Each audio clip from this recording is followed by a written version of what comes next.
दोस्तों RPG classes में स्वागत है। पीटीटी के दिन, जी हाँ दोस्तों, पीटीटी के दिन मात्र 4 दिन रहे हैं। जी हाँ दोस्तों, मैं 19 तारीख तक मान रहा हूँ, क्योंकि 20 तारीख होती है ना, उस दिन जो है आपके रिलैक्स रहने का समय होता है। तो ये 4 दिन महत्वपूर्ण रहे हैं। तो ये प्रश्न, जी हाँ दोस्तों, ये आपके मैं 15 या 16 क्वेश्चन आपके समक्ष ला रहा हूँ। ये गुप्त काल, जी हाँ दोस्तों, गुप्त काल और हर्षवर्धन एक महान राजा हुए उनके बारे में है, और इससे प्रश्न आते हैं अक्सर।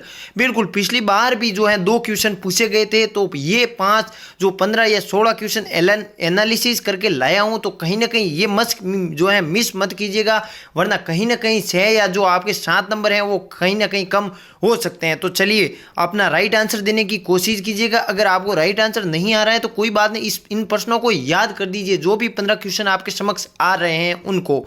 चलिए पहला क्वेश्चन आपके समक्ष, भारतीय नेपोलियन, जी हाँ दोस्तों, भारतीय नेपोलियन की उपाधि की जो है दी गई, किसे दी गई भारतीय जो है उपाधि? स्मिथ ने दी थी। किसने दी थी? ये तो ये याद रखिएगा, स्मिथ ने दी थी। ए चंद्रगुप्त मौर्य को, बी चंद्रगुप्त को, या सी चंद्रगुप्त प्रथम को, या हर्षवर्धन को? जी हाँ दोस्तों, इसका राइट आंसर देने की कोशिश कीजिएगा। तो इसका राइट आंसर है समुद्रगुप्त को, जी हाँ दोस्तों, स्मिथ ने जो है भारत का नेपोलियन कहा है। चलिए दूसरा क्वेश्चन आपके समक्ष, उत्तरगुप्त, जी हाँ दोस्तों, उत्तरगुप्त युग में जो विश्वविद्यालय प्रसिद्ध हो गया था वो था कांची या तक्षशिला, नालंदा या वल्लभी? जी हाँ दोस्तों, जो है आसान, ये क्वेश्चन अच्छा क्वेश्चन है, जी हाँ, इंपॉर्टेंट कर लीजिएगा।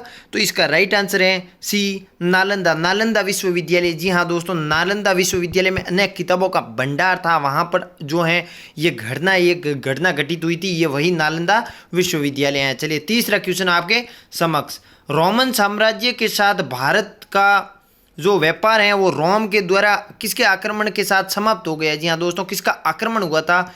अरबों द्वारा, ये बी हंगेरियाओं द्वारा, जो सी हुनों द्वारा, या डी तुर्कों द्वारा? जी हाँ दोस्तों, इसका राइट आंसर दीजिए। तो इसका राइट आंसर हुनों द्वारा जो है भारत का रोमन साम्राज्य के साथ आक्रमण के समय व्यापार है समाप्त हो गया था। चलिए चौथा क्वेश्चन आपके समक्ष, इलाहाबाद के स्तंभ में किसकी उपलब्धियां उत्कीर्ण है? जी हाँ दोस्तों, ए चंद्रगुप्त मौर्य की, बी ये देखिए गुप्त वंश। जी हाँ दोस्तों, गुप्त वंश से एक क्वेश्चन जो है परमानेंट, ये यूं कहे कि गुप्त वंश से 1% पीटीटी में हमेशा आता है। तो ये प्रश्न जरूर आपके लिए रामबाण साबित होंगे। जी हाँ दोस्तों, ये क्वेश्चन आपके जो सामने आ रहे हैं ये महत्वपूर्ण ही नहीं, अति महत्वपूर्ण आपके लिए साबित होंगे। चलिए कम समय में अच्छा कंटेंट आपको मिल रहा है, ये आप जो है अपनी जो है क्लास की विशेषता रही है। चलिए चंद्रगुप्त मौर्य, बी समुद्रगुप्त, सी विक्रमादित्य, या डी स्कंदगुप्त? जी हाँ दोस्तों, तो इसका राइट आंसर है समुद्रगुप्त। कौन सा गुप्त? समुद्रगुप्त। चलिए चीनी यात्री फाहियान, जी हाँ दोस्तों, गुप्त काल के शासनकाल किसके शासनकाल में दौरान आया? जी हाँ दोस्तों,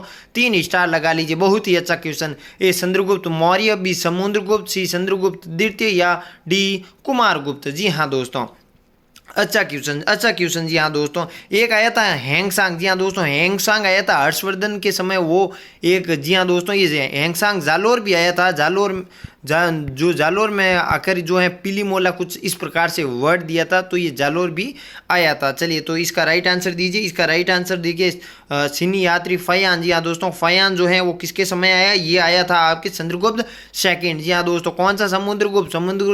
समुद्रगुप्त प्रथम तो ये खुद ही है, तो ये सेकंड हो गया। तो चंद्रगुप्त सेकंड के समय चीनी यात्री फाहियान भारत आया। चलिए अगला क्वेश्चन, कवि कालिदास किसके राज कवि थे? जी हाँ दोस्तों, कालिदास किसके दरबार में रहते थे? किस राजा के संरक्षण में रहते थे? ए चंद्रगुप्त मौर्य, बी समुद्रगुप्त, सी चंद्रगुप्त द्वितीय, या डी कुमारगुप्त? जी हाँ दोस्तों, इसका राइट आंसर दीजिए। गुप्त काल से एक क्वेश्चन हमेशा आता है, तो कहीं ना कहीं ये प्रश्न आपके लिए अति इंपॉर्टेंट है। तो इसका राइट आंसर दीजिए। तो इसका राइट आंसर जो आंसर होगा चंद्रगुप्त द्वितीय। कौन सा होगा? फाहियान। ये चंद्रगुप्त द्वितीय वही है जो फाहियान, मैंने ऊपर क्वेश्चन बनाया था, उसके काल में आया था फाहियान, चंद्रगुप्त द्वितीय के समय। चलिए अगला क्वेश्चन, गुप्त वंश का प्रवर्तक कौन था? जी हाँ दोस्तों, गुप्त वंश का संस्थापक, गुप्त वंश किसने चलाया? गुप्त वंश का आरंभकर्ता कौन है? ए घटोत्कच, बी श्रीगुप्त, सी चंद्रगुप्त प्रथम, या डी समुद्रगुप्त? जी हाँ दोस्तों, इसका राइट आंसर दीजिए। तो इसका राइट आंसर श्रीगुप्त। इसके याद रखने की ट्रिक बता देता हूँ। देखिए गुप्त वंश, कोई भी गुप्त वंश का प्रवर्तक यानी स्थापना हम किसका नाम? श्री नाम कर, जी हाँ दोस्तों, श्री गणेश नाम से करते हैं। तो इसका राइट आंसर कौन सा होगा? श्री गुप्त। चलिए अगला क्वेश्चन, 8वां क्वेश्चन आपके समक्ष, गुप्त शासन के दौरान निम्नलिखित में से ऐसा व्यक्ति कौन था? जी हाँ दोस्तों, गुप्त काल में कौन सा ऐसा व्यक्ति था जो एक महान खगोल विज्ञानी था? जी हाँ दोस्तों, खगोल विज्ञानी, आपके गणित खगोल विज्ञानी, साथ में गणितज्ञ भी था। जी हाँ दोस्तों, गणितज्ञ भी था।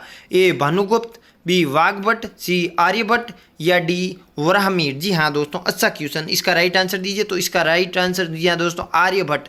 कौन था? आर्यभट्ट। ये आपको क्वेश्चन आता होगा, नहीं आता हो तो याद कर लीजिएगा। अगला क्वेश्चन, गुप्त राजा, जी हाँ दोस्तों, गुप्त राजा जो हैं जिसने विक्रमादित्य की पदवी ग्रहण की थी, विक्रमादित्य, जी हाँ दोस्तों, विक्रमादित्य की उपाधि धारण की थी, वो कौन था? ए स्कंदगुप्त, बी समुद्रगुप्त, सी चंद्रगुप्त द्वितीय या डी कुमारगुप्त? जी हाँ दोस्तों, इसका राइट आंसर दीजिए। 90 क्वेश्चन का राइट आंसर देने की कोशिश कीजिएगा। इसका राइट आंसर क्या होगा? तो इसका राइट आंसर होगा चंद्रगुप्त द्वितीय। चंद्रगुप्त में देखिए, याद रखिएगा कि इसने फायान के समय, ये जो है फायान, इनके काल में जो है भारत का आगमन हुआ था। चलिए, निम्नलिखित में से गुप्त वंश का वह राजा कौन था जिसके समय हुणों का जो है भारत पर आक्रमण होने से रोका था? ए स्कंदगुप्त, बी चंद्रगुप्त या समुद्रगुप्त या चंद्रगुप्त द्वितीय या कुमारगुप्त? जी हाँ दोस्तों, राइट आंसर दीजिए। इसका राइट आंसर है चंद्रगुप्त द्वितीय। चंद्रगुप्त से देखिए 4 या 5 जो क्वेश्चन आए वो अति महत्वपूर्ण है, याद कर लीजिएगा। चलिए, 11वां क्वेश्चन, गुप्त संवत। जी हाँ दोस्तों, इंपॉर्टेंट छपने वाला प्रश्न, गुप्त संवत निम्नलिखित में किसके द्वारा स्थापित किया गया? यह गुप्त संवत किसने चलाया? ए चंद्रगुप्त प्रथम, बी चंद्रगुप्त द्वितीय या सी समुद्रगुप्त या डी कुमारगुप्त? जी हाँ दोस्तों, इसका राइट आंसर दीजिए। इसके ऊपर 3 स्टार लगा लीजिएगा, अच्छा क्वेश्चन। तो इसका राइट आंसर जो आपके समक्ष होगा वो चंद्रगुप्त प्रथम। जी हाँ दोस्तों, चंद्रगुप्त प्रथम ने ही जो है गुप्त संवत चलाया था। चलिए, अगला क्वेश्चन, गुप्त काल में किस धातु के सर्वाधिक सिक्के जारी हुए थे? जी हाँ, जारी किए थे। ए सोना के। गुप्त काल, जी हाँ दोस्तों, जब चला था उसमें सर्वाधिक मात्रा में कौन से सिक्के चले थे? ए सोना के, बी चांदी, सी तांबा या डी लोहा? जी हाँ दोस्तों, इसका राइट आंसर जो होगा सोना। जी हाँ दोस्तों, गुप्त वंश में भारत की विकास की जो आर्थिक स्थिति जनता में थी वो सुदृढ़ थी, तो इसके कारण सोने के देखिए उस समय सिक्के जारी सर्वाधिक हुए थे। तो देखिए वहाँ पर अर्थव्यवस्था किस प्रकार की रही थी, लोगों का रहन सहन किस प्रकार से रहा होगा, क्योंकि वहाँ पर जी हाँ सोना की जो धातु होती है वो सर्वाधिक प्रचलित थी। चलिए, 13वां क्वेश्चन आपके समक्ष, निम्नलिखित में किनके संगीत जो है कि सिक्के संगीत के प्रति उनका प्रेम, देखिए इसका प्रश्न का अर्थ है कि कोई भी सिक्का मिला किनके समय में जहाँ पर जो है संगीत के इस सिक्के पर ऊपर संगीत में जो है संगीत की जो आकृतियाँ सर्वाधिक मिली, ऐसे कौन से सिक्के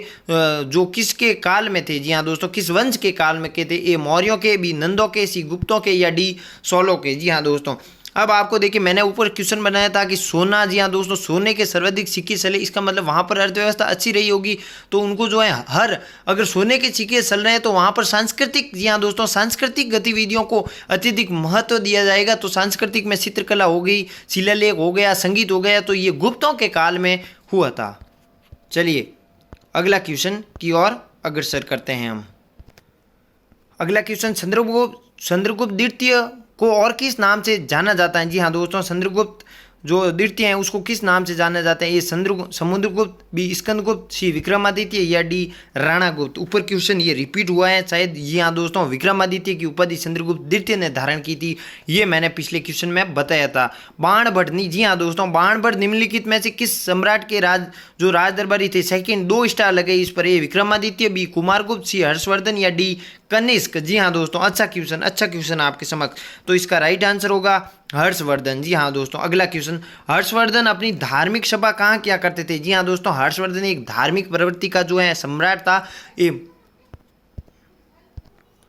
तो वो धार्मिक सभाएं जो है कहाँ आयोजित करता था? ए मथुरा में, बी प्रयाग में, सी वाराणसी में या डी ताम्रलिप्ति में? जी हाँ दोस्तों, इसका राइट आंसर दीजिए। तो इसका राइट आंसर कौन होगा, क्या होगा, उत्तर देने की कोशिश कीजिएगा। जी हाँ दोस्तों, जितनी ज़्यादा प्रैक्टिस होगी आपके लिए बेहतर साबित होगी। तो इसका राइट आंसर, जी हाँ दोस्तों, इसका होगा प्रयाग में धार्मिक सभाएं आयोजित। अगले क्वेश्चन की ओर हम आगे बढ़ते हैं। जी हाँ दोस्तों, 2 क्वेश्चन रहे हैं। चलिए, दोनों का राइट आंसर देने की कोशिश कीजिएगा। निम्न में से किसकी रचना हर्षवर्धन ने नहीं की थी? जी हाँ दोस्तों, यहाँ पर ये देखिए नहीं की थी, ये प्रश्न है, देखिए की थी नहीं की थी। तो इसका राइट आंसर दीजिए। इसका राइट आंसर क्या होगा? पहला ऑप्शन आपके समक्ष, ए हर्षचरित्र, बी रत्नावली, जी हाँ दोस्तों बी रत्नावली, सी आपकी होगी पीरियदर्शिका, और जो अंतिम और जी हाँ डी होगा नागानद। जी हाँ दोस्तों, नागानद। तो इसका राइट आंसर क्या होगा? अपना राइट आंसर जो देने की कोशिश कीजिएगा, क्योंकि यहाँ पर इसका जी हाँ दोस्तों राइट आंसर जो खुद देखिए हर्षचरित्र आपको पता है बाण भट्ट ने लिखी। किसने लिखी थी? बाण भट्ट ने हर्षचरित्र जो है वो लिखी थी। तो आपका राइट आंसर ये हर्षचरित होगा। चलिए अंतिम क्वेश्चन, हर्ष द्वारा आयोजित कन्नौज सभा, जी हाँ दोस्तों कन्नौज सभा किसके सम्मान में की गई थी? कन्नौज सभा किसके सम्मान में की गई? ए फायान के समय, बी इत्सिंग के समय, ए हुएत्सांग के समय, या डी मेगिस्तीनीज के समय। जी हाँ दोस्तों अब देखिए फायान तो होगा नहीं क्योंकि ये तो चंद्रगुप्त द्वितीय के काल में आया। तो इसका राइट आंसर इतिंगसंग, जी हाँ दोस्तों इतिसंग के समय की थी। चलिए ये था हमारा अंतिम क्वेश्चन। ये गुप्त वंश आप रट लीजिएगा, जो भी 18 क्वेश्चन है रट लीजिएगा क्योंकि ये एग्जाम में आने के लिए पूर्ण संभावनाएं रखते हैं। यहाँ से प्रश्न अधिकतर बनते हैं और बनेंगे भी। तो चलिए इंडिया जीके मैं जी हाँ दोस्तों 2 या 3 ऐसी क्लासें लाऊंगा मुगल वंश उससे, ताकि आपके इंडिया जीके पर भी थोड़ी सी कमांड हो जाए। जी हाँ दोस्तों आप बेहतर कर पाओगे। तो चलिए 4 दिन रहे हैं, बढ़िया पढ़िए। जी हाँ दोस्तों बढ़िया पढ़िए और इस बार जी हाँ दोस्तों आपको सीट निकालनी है, निश्चित तौर पर आपकी सीट निकल जाएगी। बस खुद पर भरोसा, मेहनत, वो कहता है ना रात नहीं ख्वाब बदलता है, मंजिल नहीं कारवा बदलता है, जज्बा रखो जीतने का, जज्बा रखो जीतने का, क्योंकि किस्मत बदले या ना बदले वक्त जरूर बदलता है। जी हाँ दोस्तों वक्त को बदलना है आपको और इन 4 दिनों में जी तोड़ मेहनत कर लीजिएगा, सिलेक्शन आपके हाथ में होगा। इसी के साथ उम्मीद के साथ मिलते हैं अगली क्लास में। चैनल को सब्सक्राइब नहीं किया तो कर दीजिए। तब तक के लिए नमस्कार, जय हिंद, जय भारत दोस्तों। चलिए।